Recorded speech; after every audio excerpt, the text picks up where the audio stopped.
Iniciamos hoy un ciclo de encuentros vinculados con la historia del túnel subfluvial. Faltan a partir de hoy exactamente 13 semanas para que el túnel, el 13 de diciembre de 2019, cumpla 50 años desde el día de su inauguración, de su apertura. Está con nosotros el director por Entre Ríos, Juan José Martínez, que le ha tocado la responsabilidad histórica de dirigir el túnel en este momento, ¿no? Sí, siempre lo he dicho eso. La vida me ha dado esto de estar en los 50 años del túnel. La verdad es muy reconfortable porque yo tengo un dicho particular, por supuesto: el túnel es de los entrerrianos y santavecinos, pero está instalado en el corazón de los paranaenses. Yo soy un paranaense más. Y bueno, nos hemos preparado para esto. Arrancamos el viernes pasado con una jornada que nosotros queríamos convocar a trabajadores del túnel. En su pico máximo la obra albergó a más de 3.000 trabajadores. Bueno, teníamos entendido que había unos 180, 190 personas aún con vida y nos visitaron casi 140 personas.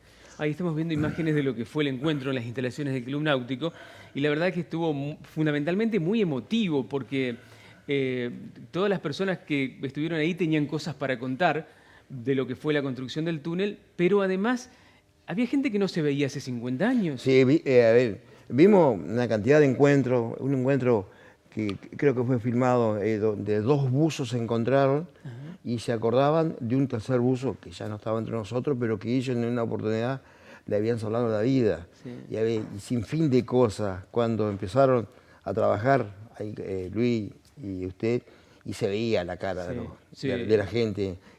A algunos se le caían las lágrimas. Yo lo estaba mirando de frente y en su momento apenas no podía creer lo que nosotros mismos habíamos desatado. Sí. Nosotros queríamos agasajarlo, decirle gracias, pero bueno, esto que surgió, llegaron con nietos, llegaron familiares de personas que ya no están. Me tocó a mí en un caso muy particular, a mi primera persona. Yo fui marinero hace un tiempo y yo navegué con 4 personas que trabajaron en la obra del túnel.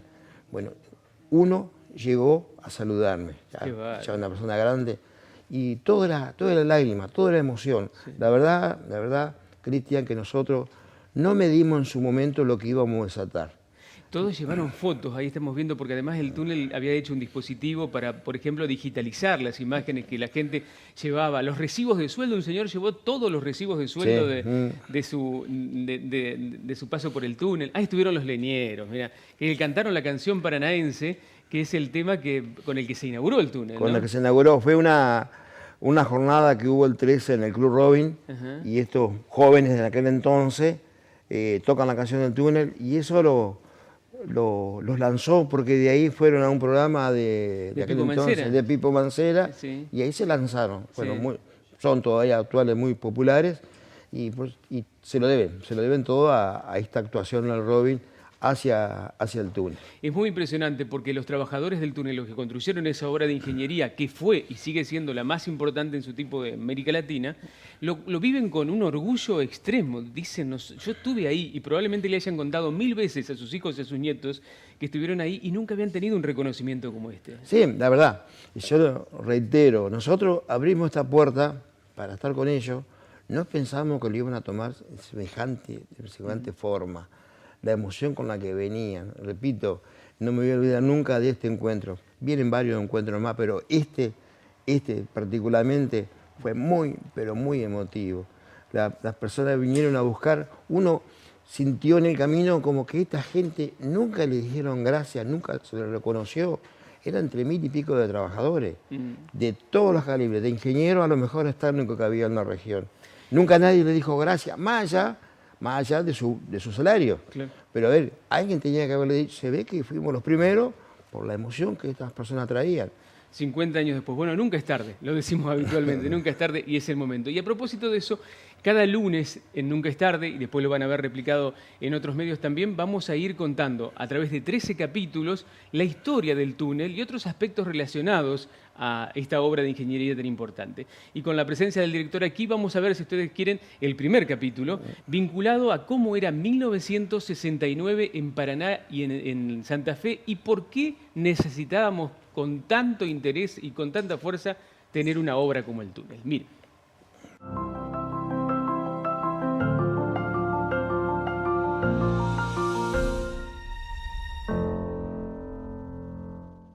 mediodía estuvimos conversando con el señor presidente de la Nación, conjuntamente con los gobernadores de Santa Fe y de Misiones. El tema de la conversación fue el reclamo de los hombres de la Mesopotamia y del litoral en general para que se aceleren los trámites de manera tal que se puedan suscribir los contratos con un consorcio americano que ha ofrecido la financiación y la construcción de 3.000 kilómetros de caminos pavimentados en la Mesopotamia y el túnel, el tan esperado túnel subfluvial entre las ciudades de Paraná y de Santa Fe.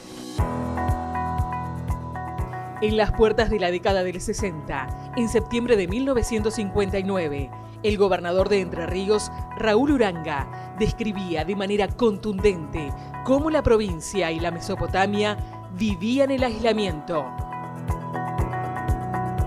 Este asunto lleva ya varios años de discusión, pero los hombres de la Mesopotamia no aguantamos más vivir entre el barro e incomunicados con el resto del país. Este es un gran sueño de estas provincias fundadoras del país.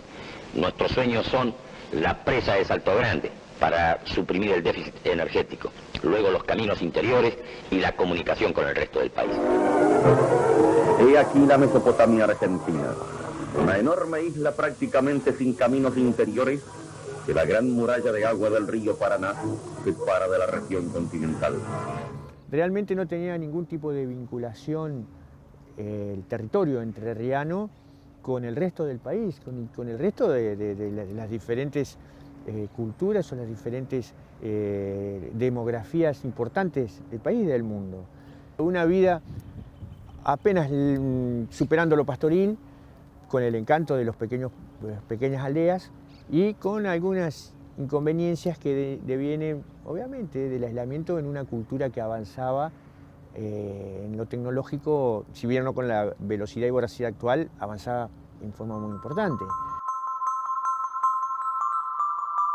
Y era más importante para Paraná y para Entre Ríos vincularse que para la propia Santa Fe. Santa Fe quizás haya sido una ciudad en esos años que bien podía mirar de espaldas al río Paraná, porque ellos tenían otra posibilidad de desarrollo, otro campo, tenían Rosario. Y para nosotros sí era trascendente irnos hacia el resto del país. No había manera de enterarse prácticamente con precedencia los propios hechos de lo que estaba pasando. No había teléfonos, apenas alguna red de emergencia que podía llegar a estar habilitada a nivel oficial. Tampoco existía la televisión con la difusión que hoy la tenemos. Apenas estábamos notificados por el LT14, que funcionaba desde la mediados de la época del 40, de lo que sucedía en el resto del mundo, ¿verdad? Hay proyectos en la legislatura nacional que datan del año 1911, donde ya se planteaba la necesidad de construir un puente en diferentes lugares de la provincia, eso también hay que decirlo, pero luego ya centralizándose un poquito en Paraná. El túnel se hará.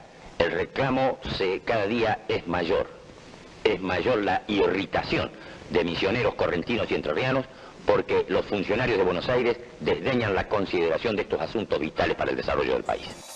Tras casi 50 años del primer proyecto para construir un enlace que uniera a Santa Fe y Entre Ríos, Raúl Uranga y Carlos Silvestre Begnis llegaron al hartazgo de la burocracia unitaria del gobierno nacional y encaminaron la decisión de hermanar a las dos provincias en una cabal muestra de federalismo.